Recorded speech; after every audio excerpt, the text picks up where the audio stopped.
Is this thing on? Is this thing on? Check, check. Okay, I think it's on.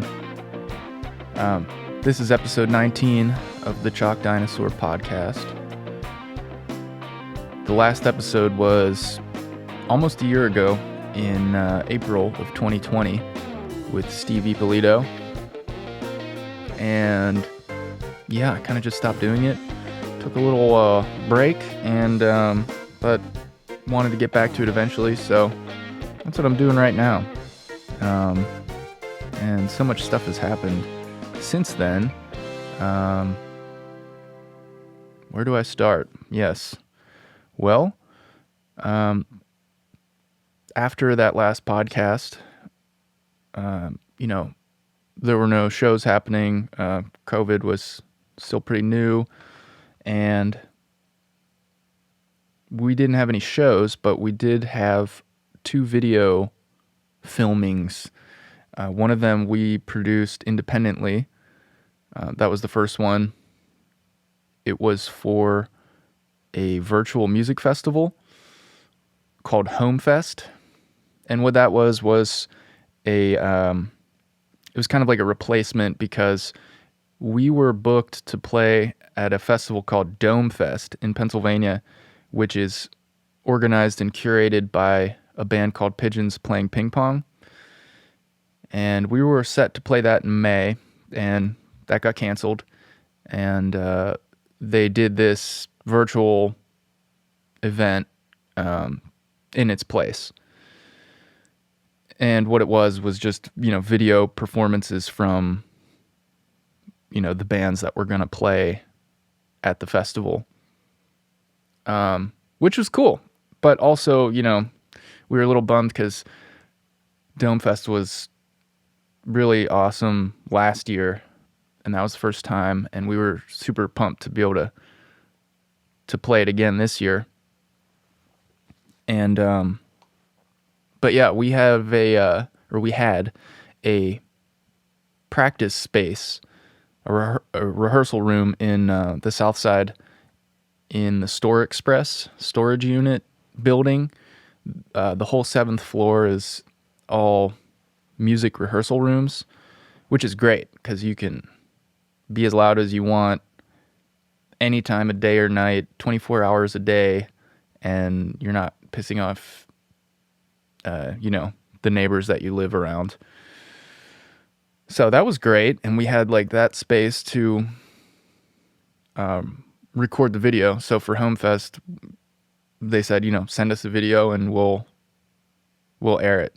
So we needed to make a video. So we got a set together. I think it was 50 minutes or something, which was the requested time. And I have 2 GoPros. I don't know if I ended up even using them, though. I think we filmed it all on our iPhones because those cameras are very good, and we all have them, so we could all have cameras on us. And then I think I had the GoPro set up as a wide shot to capture all of us in the room, and then I kind of just cut between each of our individual cameras. So we filmed it with our iPhones, one on each of us, and then I brought a little recording interface in my computer and all my mics and stuff, and mic'd everything up, and had just barely enough channels to capture everything that we needed to capture. And I think it turned out sounding good. I really liked it, and I think we played well. I feel like that show was the best ski pon ever, which ski pon it's a song off of our album Sprout. Ski pon. It's a reference to Age of Mythology, computer game that me and Nick and Andrew were very into back in the day. And so we made the video, or we recorded the set. I put the video together and I sent it to them, and they aired it. And then they kind of were hosting in between and kind of introduced each of the bands that were going to be playing on the video. So that was cool. It was good to like capture a video of us playing at that point, because I feel like we were getting to a very, a pretty good point with our set. We were just getting it more and more dialed in, as they say. And I feel like even more so in the next video that we made, which was a video series that the Rex Theater and WYEP put together called The Timeout Chair. And it was performances at the Rex Theater with no crowd.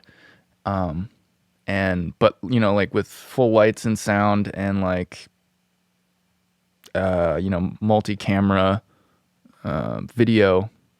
And Ben asked if we would want to do that, and we did, and it was awesome. And it was really fun to play on that stage again and get to play one more time at the Rex Theater, which, as you may know, is closed, which was very unfortunate and sad. But as a parting gift, they brought us in and recorded a set with, we got high quality multi-track audio and video, and that was just like, it's just an amazing video to have, and I'm so happy that we got to do that, and that we have that video and kind of captured that snapshot of our band, kind of at its peak in that state, because Chalk Dinosaur moving forward is going to be different. And I'm not exactly sure what that's going to look like right now. But it's definitely going to be different when it comes back. At least we'll have a different bass player, because Andrew is pursuing his dream of living in the mountains, and he moved to Utah, and also to be closer to his brother. So I'm excited for him out there, and also excited that he's doing it, because I feel like for a long time he's been, dreaming about that. And it was a good time. We didn't have any shows. Nothing in our live music world was really happening, and so it was a good time. And, I also took some time during this kind of extended pause to do some different things as well, including living in California for about 2 or 3 months. 3 months, but I was on the road for some of it, for a good portion of it. And that was with my girlfriend, who is a nurse, and she took a travel nursing job in California, 3 months, and we were living in like a furnished apartment. So it was like really great opportunity to see what it was like living in another place, while still having it be, temporary, without having to move a bunch of stuff. And like, it was great. I enjoyed being out there very much. Obviously it is a lot different because, there's no live music events. There's a lot less things to do in a normal sense. But out there, we were 2 blocks from the ocean. And so I went there a lot. There was like a path kind of similar to the Pittsburgh River Trail, but it goes down the beach. It's just like a paved path. And I don't know how long it goes, because I never, the longest I ever went down, it was probably like 3 miles, because I wasn't biking. I was just on foot. And they had these like calisthenic stations all along the, every like half mile on the trail, which was sweet, because I've always wanted access to those. And it was just always sunny. I think there was 2 days during the whole stay where it rained, and maybe under 5 days where it was like not just perfect sun. It did get a little chilly when the sun would go down. It definitely, the air is just colder, and the sun kind of, all the heat is coming from the sun and not really the air. So it did get chilly, but it was just great to have. Anytime you want to go outside, basically it's sunny and like 60 to 70 degrees. That was pretty amazing. San Diego, we both had cousins that lived in San Diego, or my cousin lived in Encinitas, which is just north of San Diego. That place is really amazing too. That is very, very nice. I don't know what else. I mean, we stopped a bunch of places on the way out there, and Indiana, Denver, Moab. I forget. Oh, a couple places in Colorado and a couple places in Utah, I think. Las Vegas, Lake Mead. It was great. I'll tell you what, I was really impressed with the San Diego KOA, which is a camping resort. On our drive out there, we did mostly camping because it was nice out still, and yeah, we mostly camped, and we stayed at a couple hotels, but the last place we camped was in San Diego at the KOA. I don't know what that stands for, but it was a campground that was like, it was a campground resort. So it was like mostly RVs, but like there was a big pool and like showers and laundry and like a grocery convenience store and like beer and delivery wood, and just like the infrastructure in that place with all the paths and like lighting and all their like structures that they rent. Like you can rent these little cabin yurt type of things. They have all different kinds. I was like, I'd never been to one of those, and that one was awesome. It was exactly what I wanted at the end of, I mean, we were probably on the road for like at least a week, probably like 8 days or something getting out there. So I was pretty worn out. And that campground was just like the ultimate convenient camping. We were like 5 minutes away from a shopping plaza.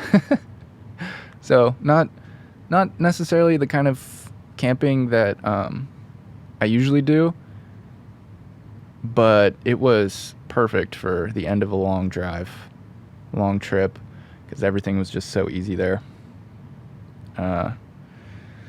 Anyway, where was I going with that? Oh yeah.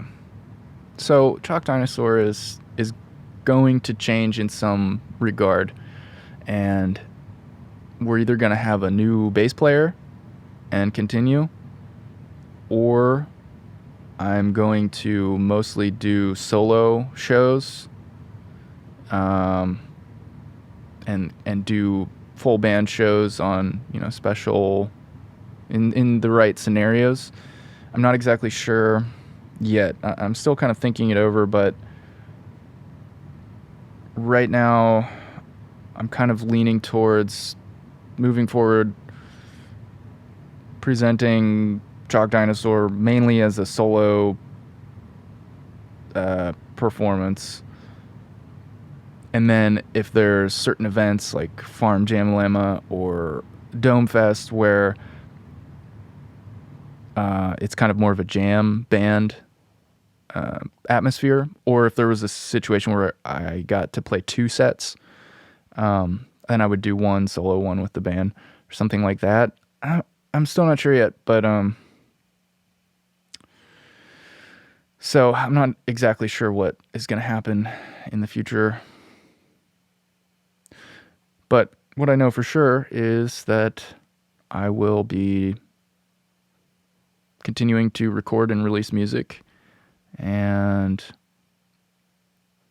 I'm sure, I don't know, I've got a couple things going on right now with the different kinds of music I'm working on. working on like a funk album. And then I've got some kind of more electronic ideas going, like things that I would play in a solo show. And then I've got like a house, like techno batch of music that, a couple more good ideas in there, and then I'll be ready to just release those probably. But anyway, yeah, the show at the Rex, it's on YouTube. I believe it was the last show at the Rex Theater ever, which is crazy. I really hope that those people have involvement in the music scene when things return and people can open up at full capacity, because the community that they cultivated and grew was very special. And even though the Rex isn't around anymore, that community still is. And, I'm not sure how that'll manifest physically in the future, but I'm sure it will. Still got the Thunderbird. I don't know about Mr. Smalls. Somebody said they heard it was closed, but I have not checked that. I feel like I would have heard about that from one of my bandmates. Let's see. Mr. Smalls. I think the Roxian still around, which is good. Very good. Okay. I think Mr. Smalls is still open. Anyway. Yeah, so we recorded those 2 videos. It was good to get some playing and some practice and just to capture where the band was, because that would be the last time that the band would be in that arrangement with me, Nick, Andrew, and John. So I'm very happy that we captured where we were at, when that ended. And a lot of the songs that we were working on live and for some of the shows and videos, we had enough for an album. So we, in August, recorded that. And we released it in December. It's the album called Spectrum. And this album, well, first of all, before we went in to record Spectrum, I released an album called Word of the Soul on August 1st. And that was 3 songs, just a short EP. But I'm very proud of that work, because I feel like those songs were just very concise, and I really feel strongly about the production being some of my best production, and I feel like the lyrical content I was very happy with the emotions and ideas and how they were articulated. I'm just like very, very pleased that album came together the way it did. So if you haven't checked out that EP, it's on Spotify. It's the one with the album covers, the dog head. Word of the Soul. It'll show up under the singles category in my discography on Spotify. That really annoys me that I can't place that with the other albums, because it's not a single. It's an EP, but whatever. Okay, so I released that on August 1st. Then we got together on August 22nd to record Spectrum. And we did it in a different way than we normally do, or than I've ever done for any of my solo albums. And that was, we went to a studio. This was the first release, artist release that Chalk Dinosaur has that was recorded not at home. So we went to plus minus recording in Southside. It was super close to where we were living at the time, because we lived right by Double Wide on 24th Street in right by Carson Street in Southside. So I've done a couple things at that studio before. The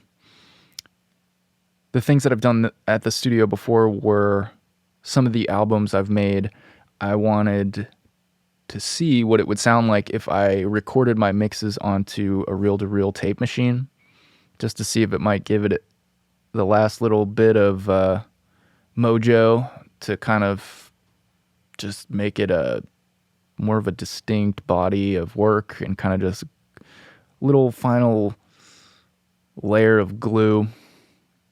So I did that with Crystal Coast and then Sprout. Both of those were recorded to half-inch tape or quarter-inch. I can't remember if it was half-inch or quarter-inch, whatever. Doesn't matter. And it really did provide some gluing action, kind of compressed the mix a little more, kind of smoothed out any harsh digital like spikes, like transients, and kind of made the top end smoother. And just it's one of those things that like the general listener is not going to notice that, but it's one of those things where it makes it just a little bit better, or like it makes it just a little bit different or something.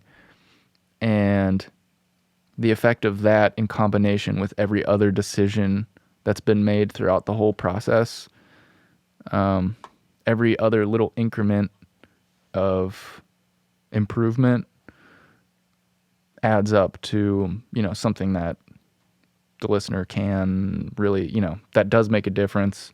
Whereas, one microphone selection or like microphone preamp selection or one decision by itself is going to be not really noticeable to the casual listener, but all of those decisions and tactics combined make a definite difference. Anyway, so I knew Sean, who runs the studio, from doing those projects, and I like working with him. And he was I had seen his recording space before, and I contacted him to get his rate for what it would cost, and it was very, very doable. And so we rented it for a day, and we recorded the album in that one day. And so it was just so much different, this recording process for Spectrum, because I feel like most of the time, pretty much all of the time, when I record an album, or even when we were recording some of our other full band stuff, we're almost writing it as we're recording it. Not as much with the full band stuff, but like we're kind of layering it individually. We'll put the drums down, and then we'll put the bass down, and we'll do it all layer by layer. It's never all of us together just playing through the song. And that's what we did with Spectrum.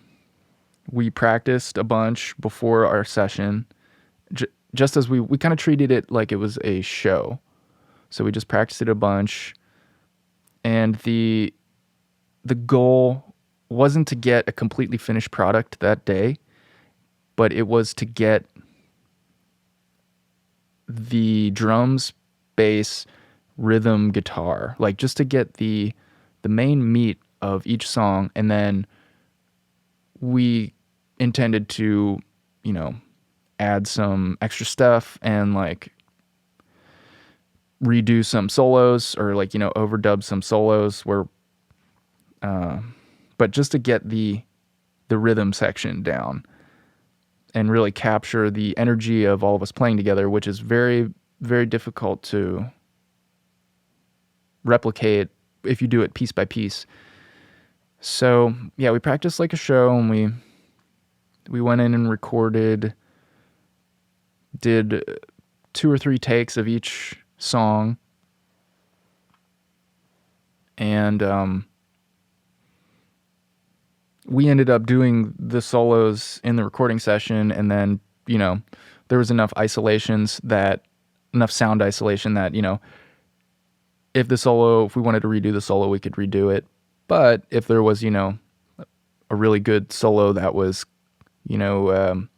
brought out by our playing together, then we'd have it. Which that happens, I feel like that happens a lot with John Henderson, where when we play together in a full band setting and we're all in the room playing a song, like his solos in those scenarios or like at shows are really great. And like I feel like his live solos are like, that's where his best solos come out, like in the moment of performing together. So I definitely wanted to try and capture that. And just the energy is all different whenever you play together in a room. I don't know. I really wanted to try and capture that, since these were all songs that we were playing live, and kind of that's how they were developed. And I feel like it just would have made it all sound different and not representative of what they really were if we did it piece by piece. And it worked out really well. The session was pretty quick. It was a lot easier to go through and kind of find the right takes of stuff, because there's only like 3 takes at the most of each song. Whereas when I record layer by layer, if I'm recording a drum part, it might be like 25 takes of the verse, and then like 25 takes of like the chorus, and 5 takes of the song all the way through. And like, there are just so many takes to sort through. But with this one, it's only 3 full takes of a song, which is very nice. And there was isolation. All the drums were isolated. The room was much better than any room that I had available to me.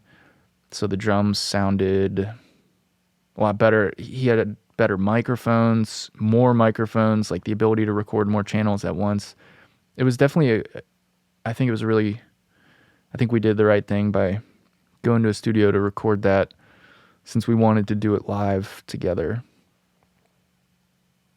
And so we loaded in our gear the night before, on Friday, August 21st. And then on the 22nd, we got there in the morning, and then a lot of the day was sound checking, getting the levels of the drums and like getting all the setup. So we'd play a little bit, and then Sean would, adjust the microphone placements, adjust our monitor mixes, like our headphone mix. That was the hardest part, I feel like, was getting the headphone mix correct, or to a place where it felt right. It was a little weird. I don't think the drums were coming through our headphones, only our instruments. So we could hear Nick's drums because we were in the room with him, but the headphones only had our instruments or something like that. So it was a little odd, but it didn't end up being a problem. We got used to it. And after we finished recording that, which was very fun and successful, Sean, gave me all of the files, all of the audio files from the session, and I started working on them at home to mix them and edit them and just like start, I guess, what you would call producing the album. I don't really know what that word means. I feel like it can mean a lot of different things, but just like mixing and editing and just like shaping the sound, and also working on overdubs, like extra layers, and working on guitar solos that I wanted to redo. We ended up using a lot of the ones that John did in the studio, and because he just nailed them. And I think I only ended up using one of mine that I did in the studio, I think on Fire Alarm. And I feel like if I would have tried to redo that, I could have done a much better solo. But I kind of just liked it just to be the way that it was when we played it. Like, I'm fine with it. But unlike John, I feel like I'm someone who I get my best solos out when I have a lot of time to repeatedly just go through and really like compose the solo, I guess. I don't typically have my best in the spur of the moment. Sometimes, but it's much more rare and much more common for me to just like hit a wrong note or something, or have a really sweet one little part of the solo, but the whole thing is not. There's other parts where I kind of mess up. So I was really racing to get the album as far as possible before I moved to California. That was at the end of September, so I had about 1 month to get as far as I could. I was going to try to finish the album if I could, since it was already recorded. We just had to overdub, keyboards and some guitar solos. And one of the songs, Optical Company, that song wasn't completely composed when we recorded it. We kind of just tried to get the basis of what we would need to create something around, kind of just a general structure, and then we would fill it out later. And I think that was the last song that I was able to finish. Or I was avoiding that one because I knew it was a little bit more raw, less refined of an idea. But I was not able to finish the album before I moved. I don't remember how far I got. I think some of the songs were done, and I think, Optical Company, and I added some new songs while I was in California. I'll talk about that in a second, but yeah, so my plan was when I drove to California, I brought my laptop, brought my 2 studio monitors, like my speakers.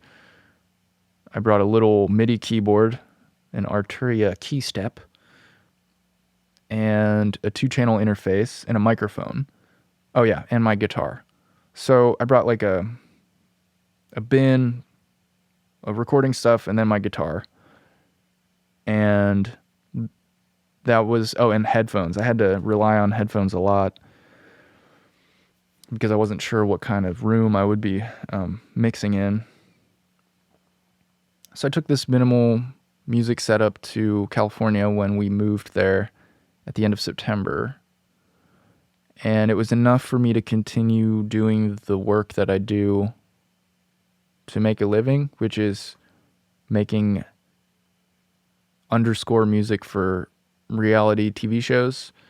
And I was also doing more stuff for Starcade Arcade, the game company. And so I was still able to do all of that work.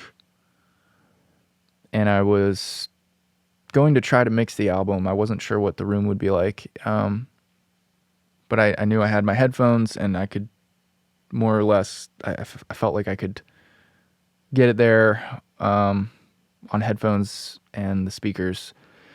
So the room was, it was like a living room / dining room, like just a big long rectangle. Obviously not treated, hard floor. So it was a little bit reverberant in there, and I knew I wouldn't be able to fully trust what I was hearing out of the speakers. I just kind of like listening to music on speakers more. It's more comfortable, and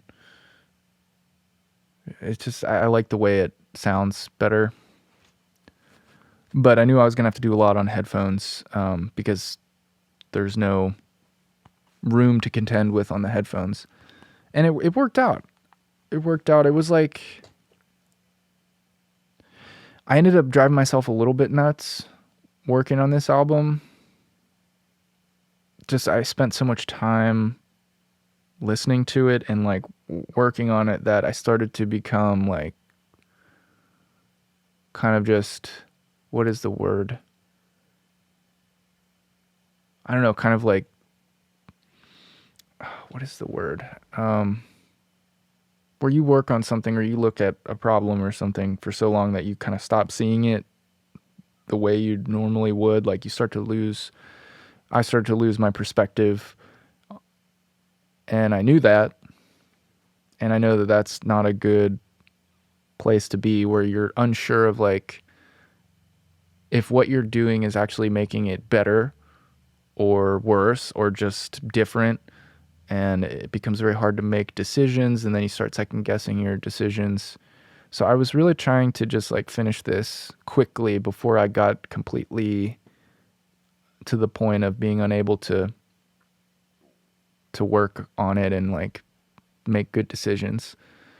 So that's part of the reason I was trying to do it so fast. And maybe, yeah, it was just getting to a point where I felt like I needed to be done with it. And so I got to, and I did get it to that point. And yeah, once I get deep into an album and it's like getting near the end, I start to feel a weight of like the projects start to get so complex and so many tracks and so many like plugins. I start to get paranoid that, you know, the project's like not going to open, or I'm not going to be able to work on it, or like I'm just going to lose control of the project completely. So I was feeling that way. I'm like, I need to put a pin in this before it explodes, my computer. And so eventually, yeah, I got the mixes, and we ended up with, I think, 2 more songs than we recorded in the studio. There were 2 songs that we didn't record in the studio. One of them, Agua De Vida. That one we made later in the kind of layer by layer fashion that I described earlier. Because I was in California and John was in Pittsburgh, and he sent me an acoustic guitar loop. And he was like, this could be a good intro to Agua De Papa, which is one of the songs we recorded in the studio. He's like, this could make a cool intro. So, and I liked that idea, and it sounded really nice. And so I started layering on top of the acoustic guitar loop he sent. And then I experimented with, I pulled some drums from Agua de Papa, because it was, I think it might have been the same tempo. Anyway, I pulled some drums in from another song, and then I sliced them, like chopped up the beat and rearranged it to make and kind of process it differently. And yes, it turned into Agua de Vida.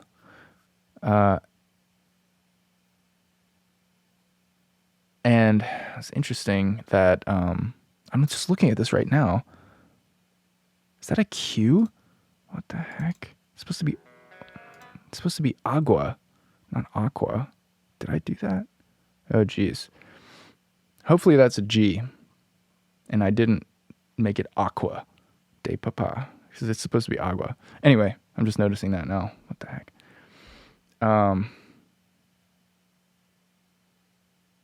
Where was I? Yeah. So that song was made as a transition intro type of song for Agua de Papa. And I was making a lot of orchestral stuff for my TV composing work. And I had got some new tools, like some new software, string libraries, and I feel like that had something to do with that, because Agua De Vida has a lot of kind of has like a string arrangement kind of thing in it, like an orchestral element. And also, when I was in California, I didn't have my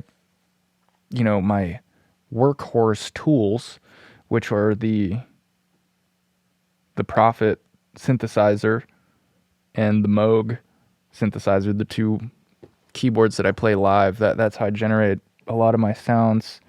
And I didn't have those, but I thought, this will be a good opportunity to get more comfortable and more proficient with software synthesizers, because I purchased Serum, which is kind of the leading software synthesizer. And it seems like, if you understand how to use that piece of software and that virtual instrument, if you understand how to really use it, that you could make, any sound you want. So I thought it was a good idea. I kind of used these analog synthesizers as a crutch. So, I had to lean on the software synthesizers, and I also found a free one that was great, and I used it a bunch in Spectrum and in other stuff. It's called Tyrell by that company U-HE.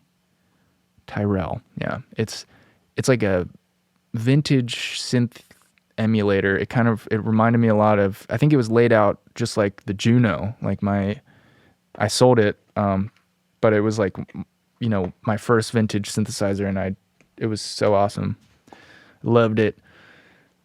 But I really knew how to work that synthesizer. So with Tyrell, it was like, I just knew how to use it, or knew how to get the kind of sounds I wanted to get.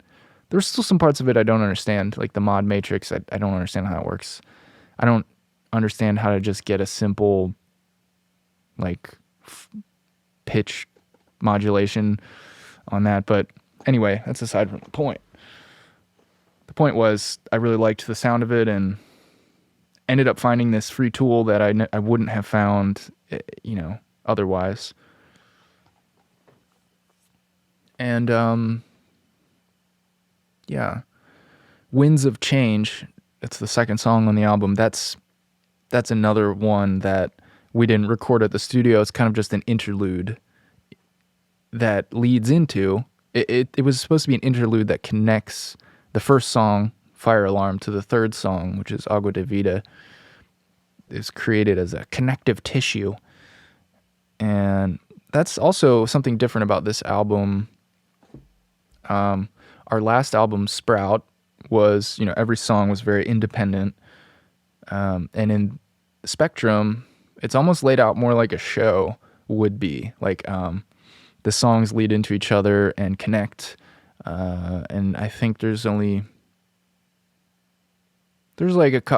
two songs that, actually end in silence, but for the rest of it, it's all like a continuously playing piece of music, which was cool because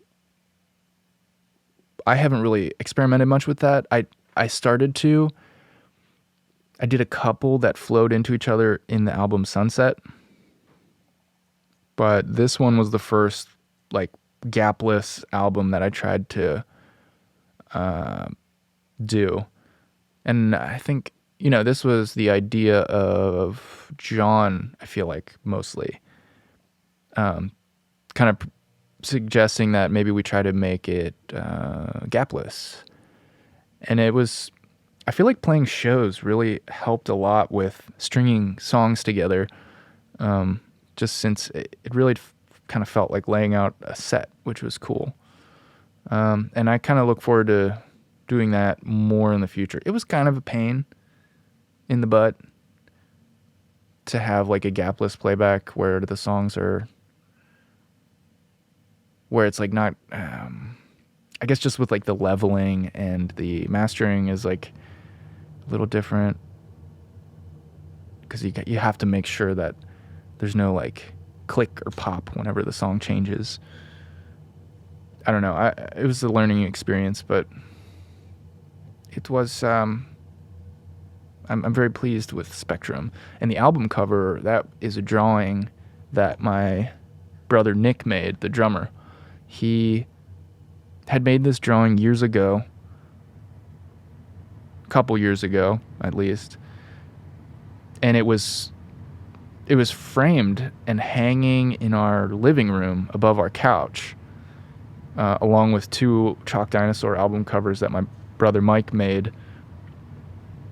And we were trying to figure out what we were going to do for the cover for this.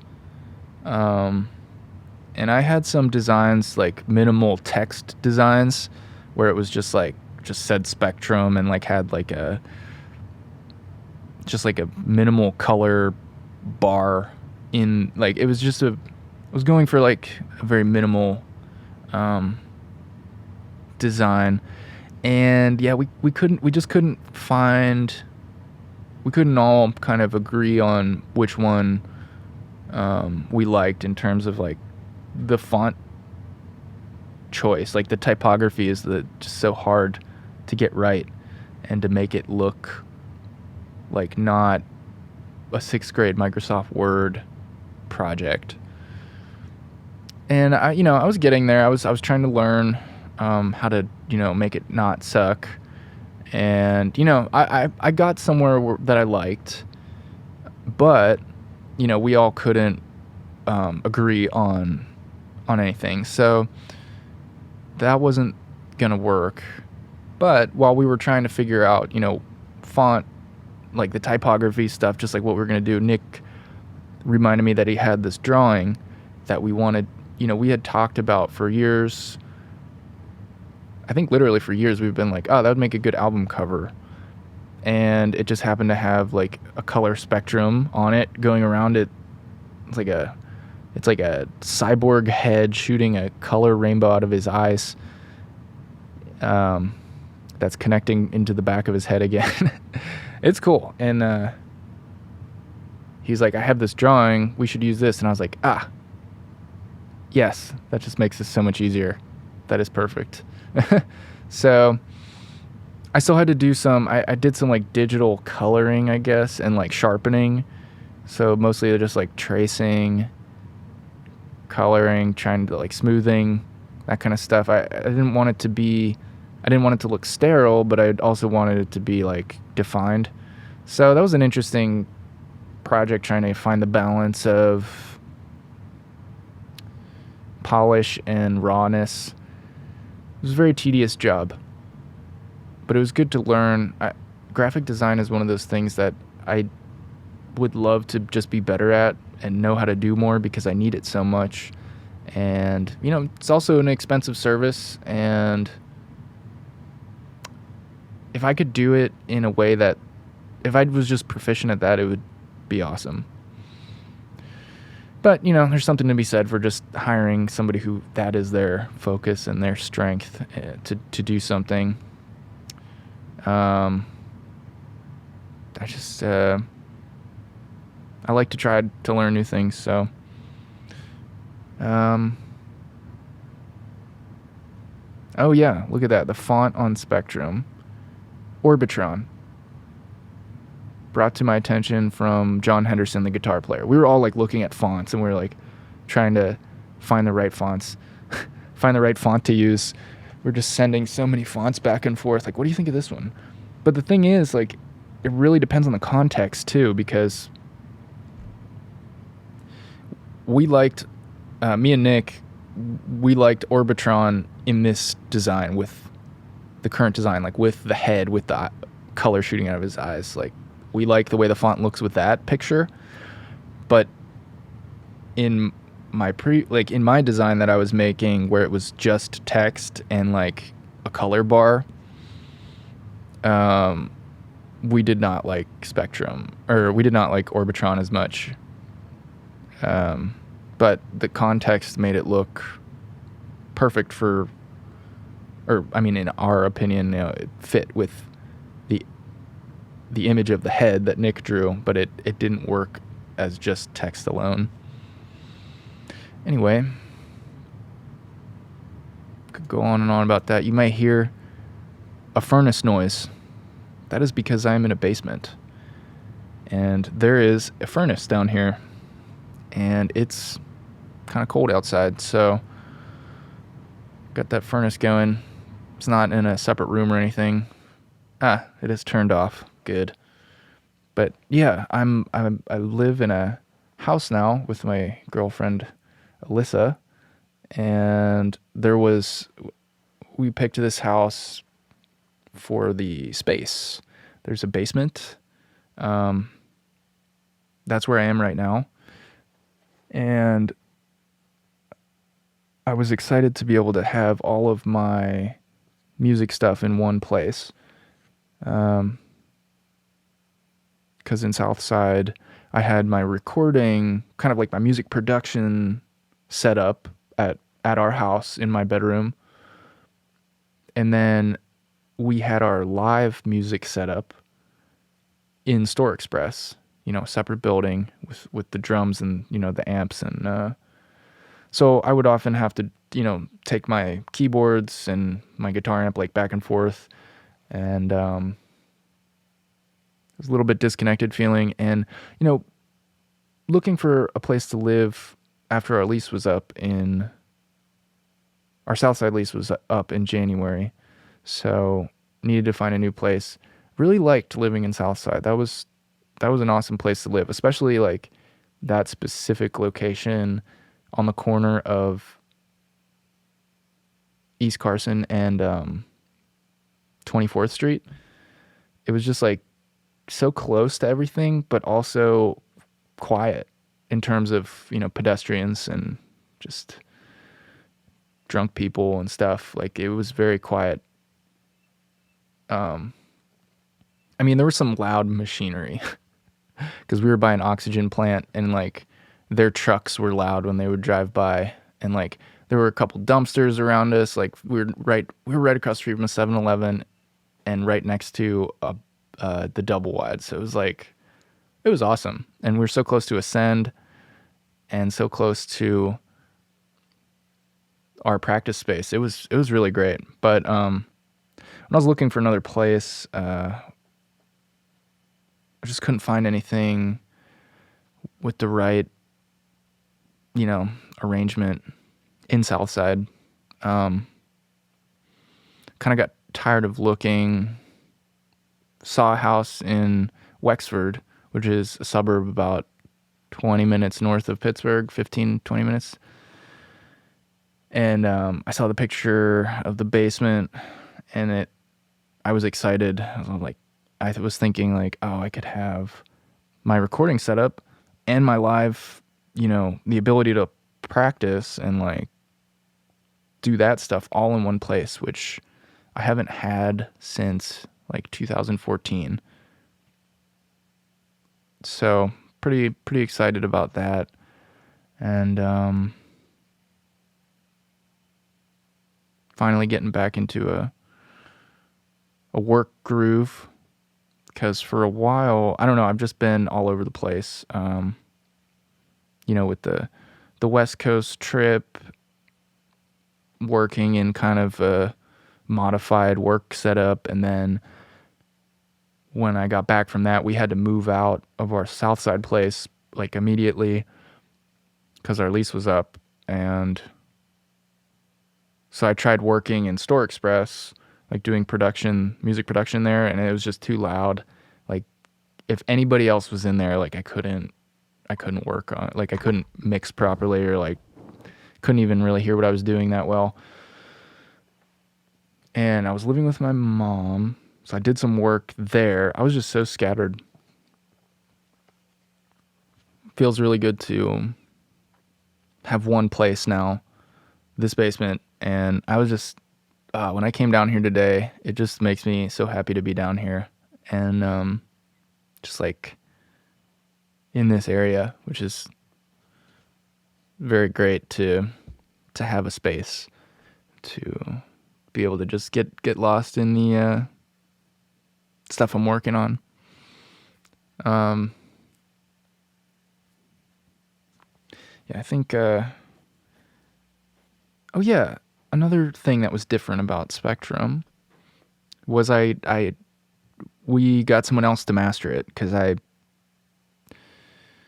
as I mentioned, I was feeling like I had lost I lost my perspective on the music, because I'd just been listening to it so much. It was hard for me to tell, is this right? Like, I felt like I wasn't going to be able to do the best job at mastering it.